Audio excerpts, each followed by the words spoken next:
दिगंबर जैन परंपरा के महान आचार्य विद्यासागर जी महाराज के परम प्रभावक शिष्य मुनि श्री प्रसाद सागर जी महाराज सत्संग दमोह की ओर पदविहार कर रहे हैं। दमोह आने के बाद वो कुंडलपुर की ओर पदविहार करेंगे। ऐसे में परम पूज्य प्रसाद सागर जी महाराज सत्संग का कुमेरिया से आहार चर्या के बाद दमोह की ओर पदविहार हुआ, जहां पर रात्रि विश्राम एकलव्य विश्वविद्यालय में होगा।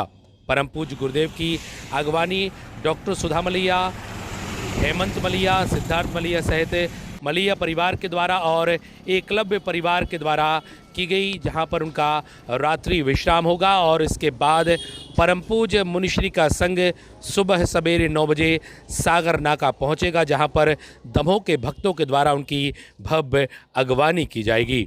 एकलव्य विश्वविद्यालय के पिरामिड मंदिर में भी उन्होंने विजिट किया और एकलव्य विश्वविद्यालय परिसर में पूज्य मुनि संघ की भव्य आगवानी की गई।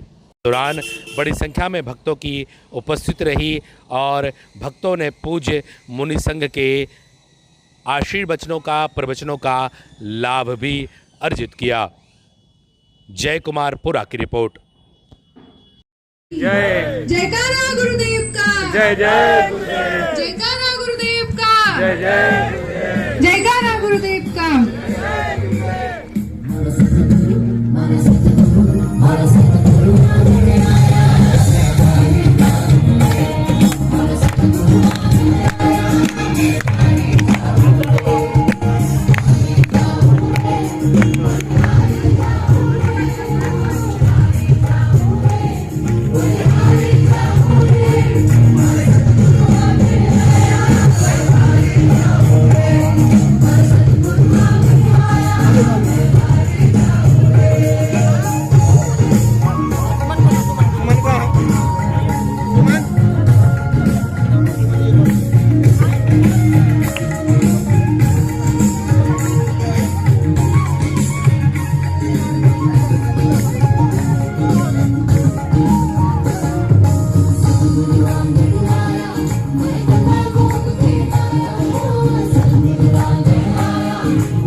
जय। फर्क होता है किस्मत और लकीर में, फर्क होता है किस्मत और लकीर में, फर्क होता है खुदा और फकीर में, फर्क होता है खुदा और फकीर में। अगर मांगने से नहीं मिलता तो समझना कि और कुछ अच्छा लिखा हुआ है तकदीर में, और कुछ अच्छा लिखा हुआ है तकदीर में। ये तकदीर की बात होती है, क्योंकि सबको मालूम है, जब उसे एकलव्य ने अपना पुरुषार्थ किया और उसको वहां से हरी सिग्नल नहीं मिली, लेकिन उसने अपना लक्ष्य नहीं छोड़ा। और सबको मालूम है कि उसने हिम्मत नहीं हारी और कुछ अच्छा लिखा हुआ है तकदीर में, सब जानते हैं। भलाई द्रोणाचार्य अर्जुन को सबसे श्रेष्ठ धनुर्धारी घोषित करते हो, लेकिन दुनिया जानती है कि सर्वश्रेष्ठ जो धनुर्धारी था वो कौन था? एकलव्य था, जिसके नाम से यहाँ पर यह यूनिवर्सिटी विश्वविद्यालय मलैया परिवार के द्वारा संचालित है और उसमें भाजपा की मुख्य जो है हमेशा सेवाएं देती रही हैं, बड़े पद में रही हैं, संचालिका हैं। एक महिला ट्रेन में सफर कर रही थी और सफर करते करते वो कुछ हाथ में से लेती और खिड़की के बाहर फेंकती जा रही थी। साथ में कुछ उस सीट में व्यक्ति बैठे होंगे, उन्हें समझा कि क्या कर रही है, क्योंकि कुछ तो मुंह से कुछ मंत्र तो बोल रही थी, चबा नहीं रही थी। यदि मानते कि वह कुछ खा रही हैं तो समझ सकते थे कि मूंगफली वगैरह खा रही होंगी और छिलका बाहर फेंक रहे होंगे, ऐसा लग रहा था। कुछ समझ में नहीं आया उनके। उन्होंने पूछा, माँ जी ये आप क्या कर रही हैं?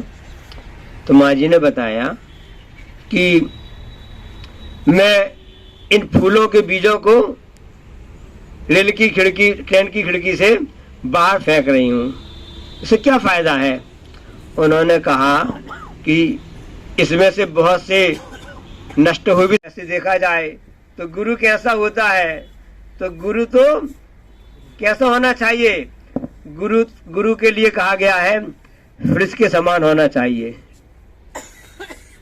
फ्रिज जानते ना आप लोग, जो ठंडा करता ना, बाहर कितना भी तापमान टेम्परेचर कैसा भी हो, लेकिन फ्रिज के अंदर टेम्परेचर तो वैसा मेंटेन करके रहता है। इसी प्रकार से साधु मतलब नहीं कि भेष धारण कर लिया। साधु मतलब जो सज्जन पुरुष हैं, जो क्षमावान हैं, शिक्षक भी एक बार सज्जन ही व्यक्ति कहलाते, गुरु कहलाते हैं।